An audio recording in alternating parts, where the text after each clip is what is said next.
تو جب آنکھ بند ہوگی اور حقیقی معنی میں جب آنکھ کھلے گی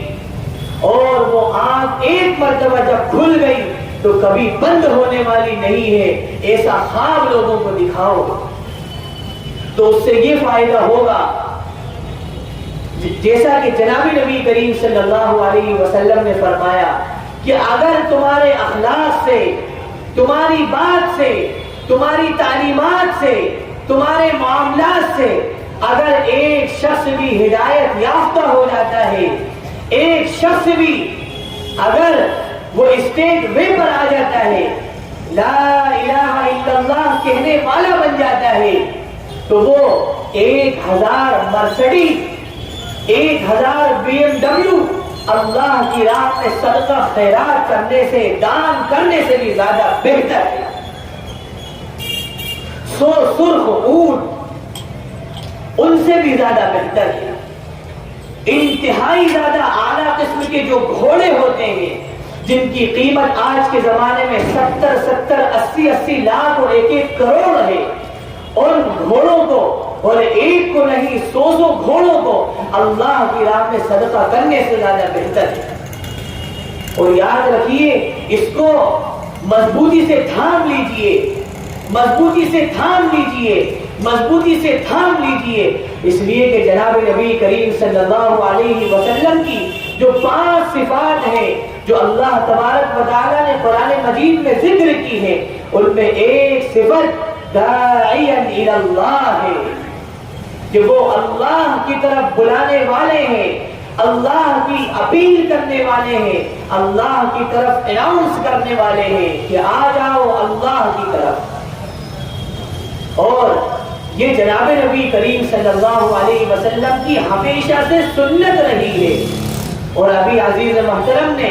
ایک بات بیان کی ہے، من تمسک بسنتی عند فساد امتی فلہ اجر شہید. ایک سنت کو زندہ کرنا جبکہ سنتیں مٹ گئی ہو، سنتوں کو لوگ جانتے نہ ہو کہ سنت کس کو کہتے ہیں، اس وقت میں اگر ہم نے کوئی سنت زندہ کر دی تو سمجھ لیجئے کہ اللہ تبارک و تعالیٰ 1 شہید کے برابر یا 100 شہیدوں کے برابر ثواب دے گی. اس لیے ایک چھوٹی سی مجلس ہو، چھوٹا سا جلسہ ہو، مختصر سا پروگرام ہو، ضرورت نہیں ہے بڑے پروگراموں کی، ضرورت نہیں ہے لمبی چوڑی تقریروں کی، لیکن اگر 100 لوگوں کو بنانے والے بن جائیں، پھر وہ 100 دوسروں کو بنانے والے بن جائیں، پھر وہ 300 کو بنانے والے بن جائیں، تو کیلکولیٹر اور کمپیوٹر اور جتنے بھی حسابات اور کیلکولیٹ کرنے کی چیزیں دنیا کے اندر بنائی گئی ہیں وہ سب فیل ہو جائیں گی اور یہ مشن آپ کا آگے بڑھ جائے گا. اس لیے اپنے آپ میں سنتوں کو زندہ کرنا انتہائی زیادہ ضروری ہے. اپنے آپ کو سنتوں کا پیکر بنانا انتہائی زیادہ ضروری ہے. ہم صورت کے اعتبار سے بھی سنتی ہو، سیرت کے اعتبار سے بھی سنتی ہو. اگر ہم ٹھیلے والے ہوں تو سنت کے مطابق ٹھیلا لگا رہے ہوں، اگر ہم چائے کی دکان والے ہوں تو سنت کے مطابق ہم چائے کی دکان لگا رہے ہوں، اگر ہم گاڑی چلا رہے ہوں تو سنت کے مطابق گاڑی چلانے والے ہوں، اگر ہم حکومت چلا رہے ہوں تو سنت کے مطابق حکومت چلا رہے ہوں. کیونکہ یاد رکھیے اسلام کی جو 5 ستون ہیں، اسلام جو 5 بنیادوں پر قائم ہے، اس میں ایک عقائد ہے یعنی فیتھ ہے، لوگوں کے دلوں کے اندر کی کیفیت ہے. دوسرے نمبر کی چیز عبادت ہے،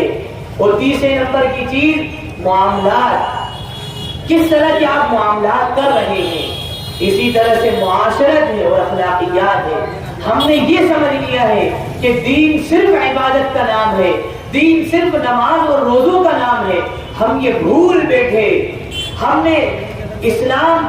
کی 3 بنیادی چیزیں معاملات وہ چھوڑ دیے ہیں. ہم یہ سمجھتے ہیں کہ اگر ہمیں معاملات کرنا ہے تو کسی فائنینس منسٹر سے ہم اس کے بارے میں ڈسکشن کریں گے، ہم کسی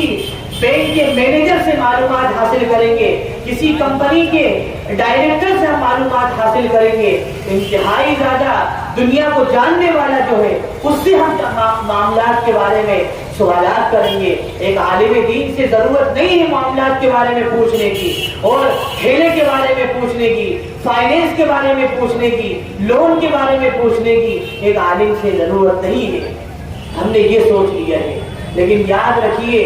ہر چیز آپ کو علماء کرام سے اور مفتیان اعظام سے پوچھنا ہے, اور ہر چیز کا حل اگر آپ کو ملے گا تو انہی مفتیان کرام اور علماء اعظام کی جو تعلیمات ہیں جو انہوں نے بہت محنت سے حاصل کی ہے, جناب نبی کریم صلی اللہ علیہ وسلم کی تعلیمات کے لیے اپنے دلوں کو فارغ کر دیا ہے, اور جناب اور اللہ کی کتاب قرآن مجید کی تعلیمات کو حاصل کرنے کے لیے اپنے ذہن و دماغ کو پراگندگی سے بچا لیا ہے, گندگی سے دور کر لیا ہے اور مستقل اسی چیز میں لگے ہوئے ہیں, تو کیسے ہو سکتا ہے کہ وہ دنیاوی معاملات سے ناواقف ہو؟